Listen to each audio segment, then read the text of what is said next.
Eu vou falar agora para vocês, vai ser mais rápido, naturalmente, a gente vai comparando. Você vai adivinhar já o que é que eu vou dizer sobre os cones genéricos. Por favor, entenda quando eu estou dizendo sobre a questão da nomenclatura, tá?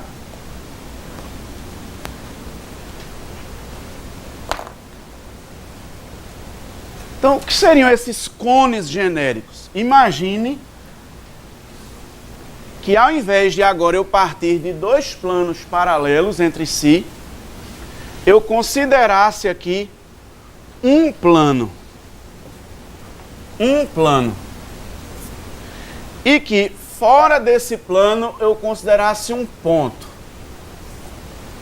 Ao invés de dois planos paralelos. E que nesse plano eu considerasse uma região. Poderia ser uma região qualquer. Poderia ser um círculo? Poderia. Poderia ser uma região poligonal? Poderia. Mas que seja uma região qualquer. Depois de escolhida a região nesse plano e o ponto fora do plano, se eu chegar e ligar esse ponto a todos os pontos dessa região, que são infinitos, eu sei, mas são todos. E não só são os pontos do contorno dela, não. Dentro também.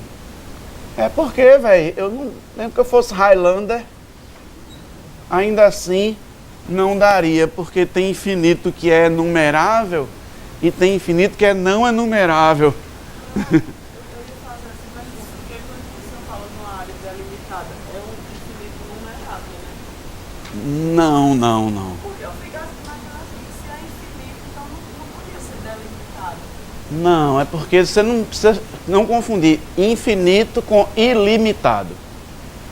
Tá? De 0 a 1, eu tenho infinitos números, embora esse seja um conjunto limitado. Certo? Ah, mas isso é abstrato. Sem dúvida, o conceito de infinito é dos mais abstratos. George Cantor, que foi quem estudou isso no século XX, comecinho, 19 para 20, morreu incompreendido. Era um gênio. E a sociedade, a comunidade científica, matemática, era dividida. Tinha gente que admirava o que ele fazia, o que ele pesquisava. E tinha gente que dizia, esse cara é um louco. O que ele diz não tem o menor sentido. E como ele tinha distúrbios, dificuldades emocionais, mentais, problemas mentais mesmo, aí ficava mais fácil ainda os outros dizerem assim, isso é tudo coisa da cabeça dele. Entenderam? Um gênio, sempre quis trabalhar em boas universidades e nunca conseguiu.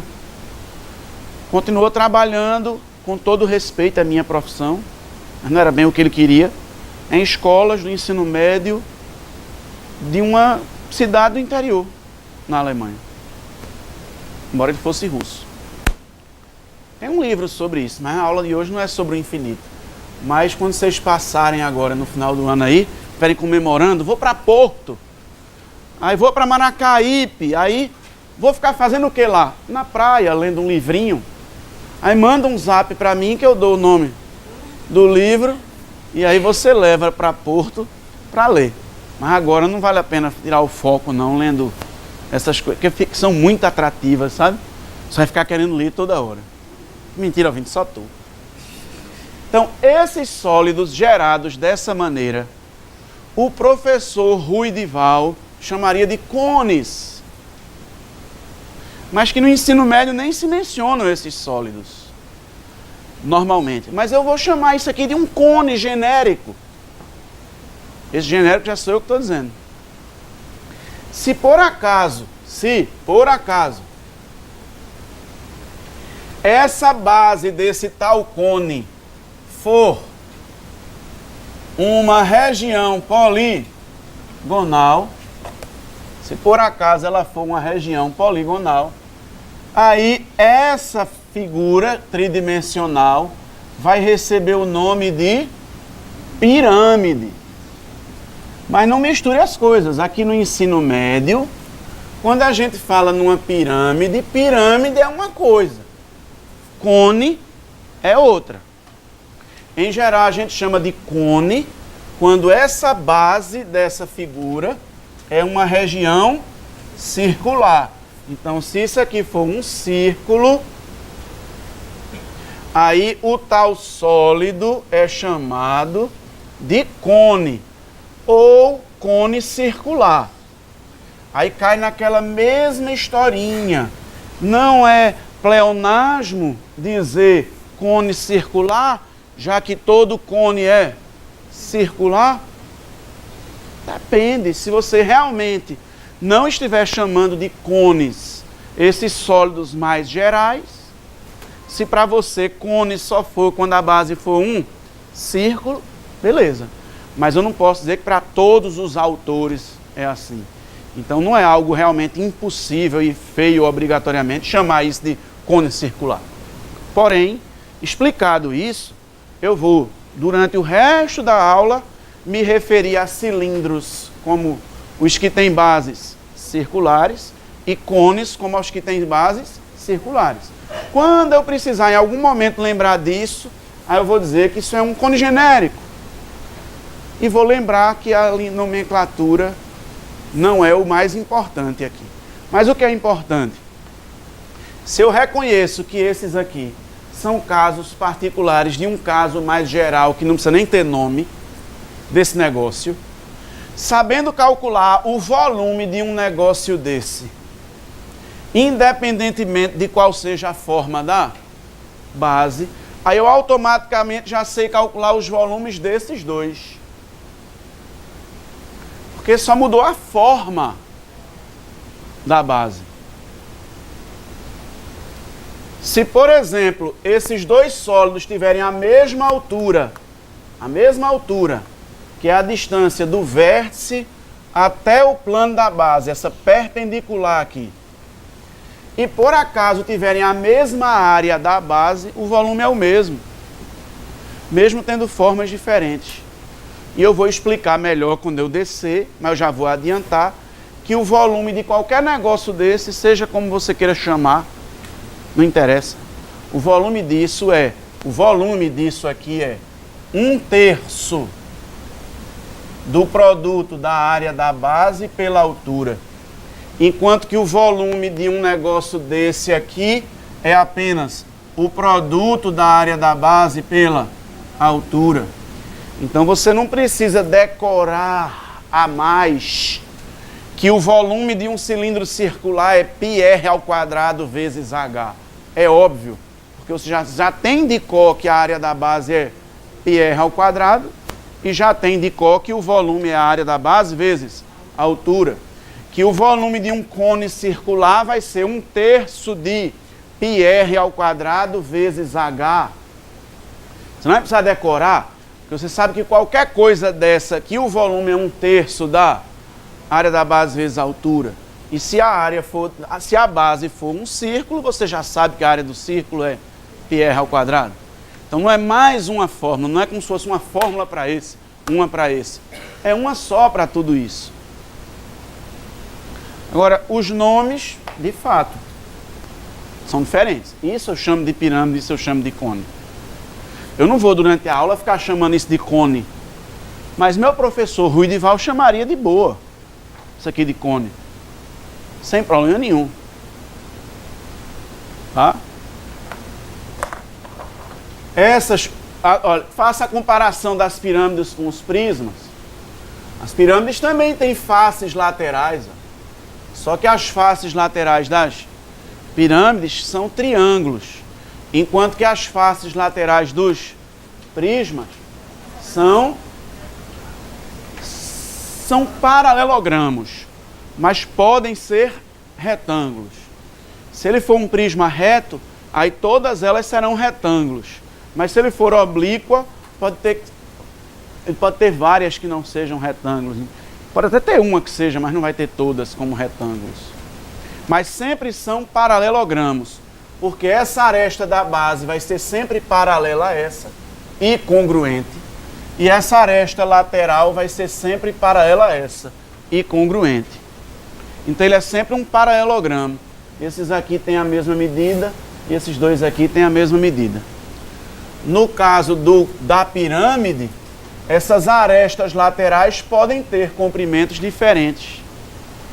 Assim como no cone, essas geratrizes podem ter comprimentos diferentes. Eu posso ter aqui uma geratriz menor e aqui uma geratriz maior, a não ser que ele seja um cone reto.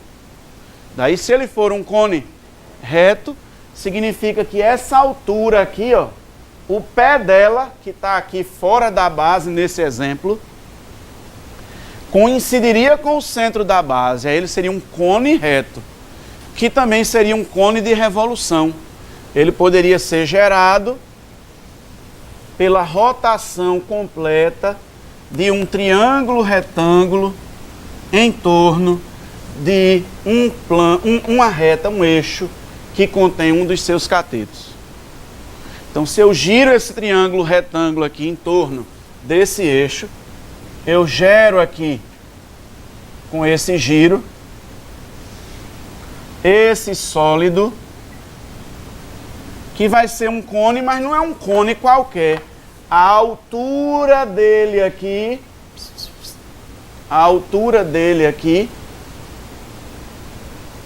vai ter o pé dela coincidindo com o centro da base. Fora isso, todas as geratrizes, vocês estão conseguindo se concentrar, que essa parte é mais informativa, às vezes até para muitos de vocês seria uma parte, diria, opcional. Ah, o Vinícius eu já sabia e tal. Enfim, difícil para mim saber também. Eu sei que para alguns de vocês muita informação vocês já sabiam, mas eu preciso relembrar aqui, pelo menos o principal. Então essas geratrizes todas vão ter o mesmo comprimento quando ele é um cone reto. Aí você pode dizer que a geratriz mede tanto. Na verdade ele não tem uma geratriz, ele tem infinitas geratrizes, mas como todas elas têm o mesmo comprimento, você pode se referir à geratriz. Ao raio da base. Ele tem infinitos raios da base, mas como todos os raios da base têm o mesmo comprimento, eu posso me referir ao raio da base. Num desse, as geratrizes não têm o mesmo comprimento, então ele não diria, num cone oblíquo, a geratriz mede 10. Qual? Ele até podia dizer, a maior de todas mede 10. Ah, tem uma aí que é a maior de todas. E tem uma que é a menor de todas. E elas têm pés aqui, que são extremidades de um diâmetro. Você conseguiria cortar esse cone em duas partes simétricas. Se você pegasse o plano que passa por esses três aqui e por esse vértice. Mas eu nunca vi questões assim não, sendo sincero, nunca vi não. Mas quando ele é um cone reto ou um cone de revolução, as geratrizes todas têm o mesmo comprimento, então ele pode chegar lá e falar que a geratriz mede G, que o raio da base mede R, que a altura mede H. A altura sempre é única mesmo. Inclusive no cone reto você vai ter sempre a relação que o quadrado da geratriz é igual ao quadrado da altura mais o quadrado do raio da base. Isso não é algo que a gente precisa escrever para decorar. Se a gente precisar escrever alguma coisa, é desenhar a imagem, é visualizar a imagem. É preferível você desenhar o cone reto, quando você quiser revisar isso, e pensar altura, raio, geratriz, e visualizar o triângulo retângulo, quem é cateto, quem é hipotenusa, e é óbvio que quando necessário você vai saber aplicar aí o querido teorema de Pitágoras. Você vai e aplica o teorema de Pitágoras. Certo? Yes?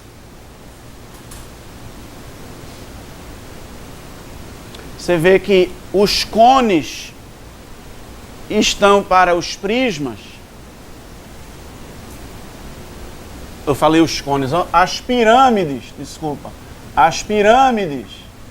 estão para os prismas.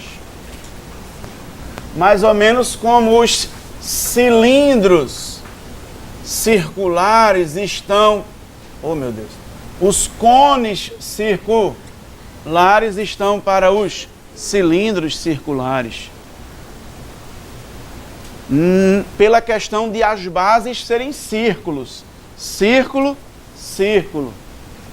Aí cone tem geratriz, cilindro também tem geratriz. Está conseguindo ver de longe, querido Robson?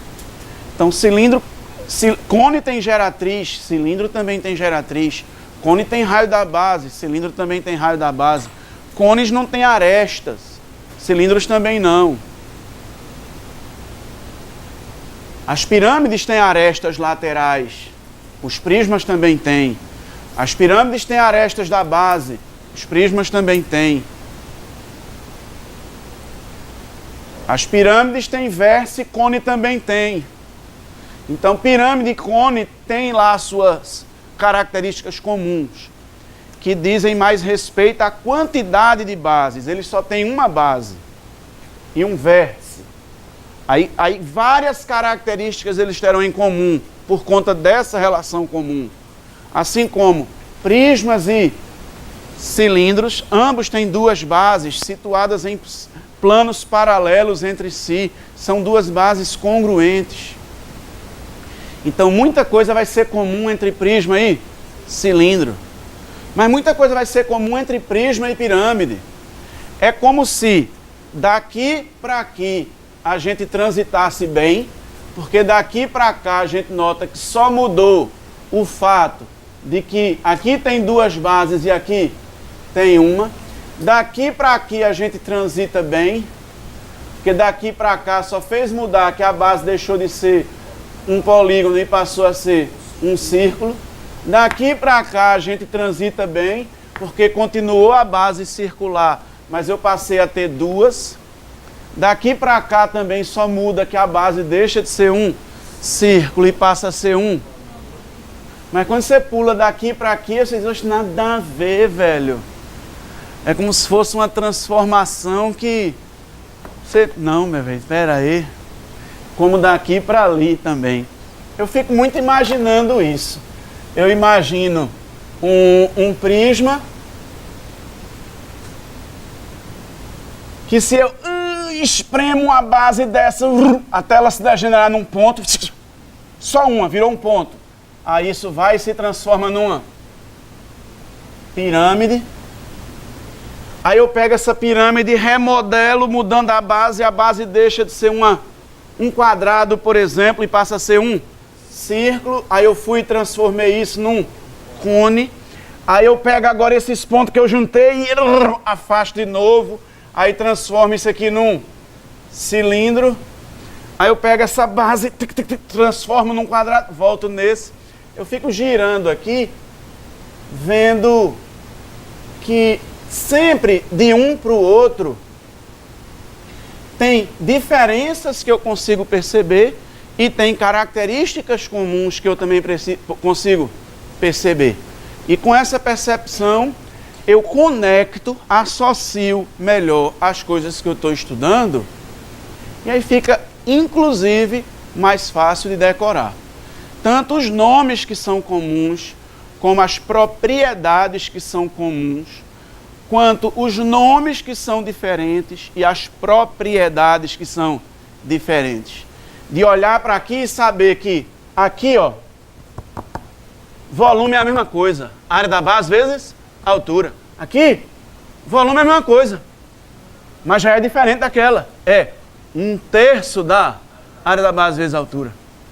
Aqui, ó, nesses dois, os volumes são diferentes, mas tem vários nomes que são iguais, porque ambos têm bases que são poligonais. Então, os dois têm arestas, os dois têm faces laterais, os dois têm arestas de base.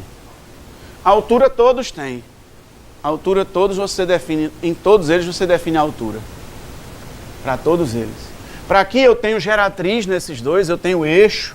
O eixo do cone, ele passa pelo vértice e pelo centro da base. Essa reta é o eixo do cone. Seria uma reta passando aqui e aqui.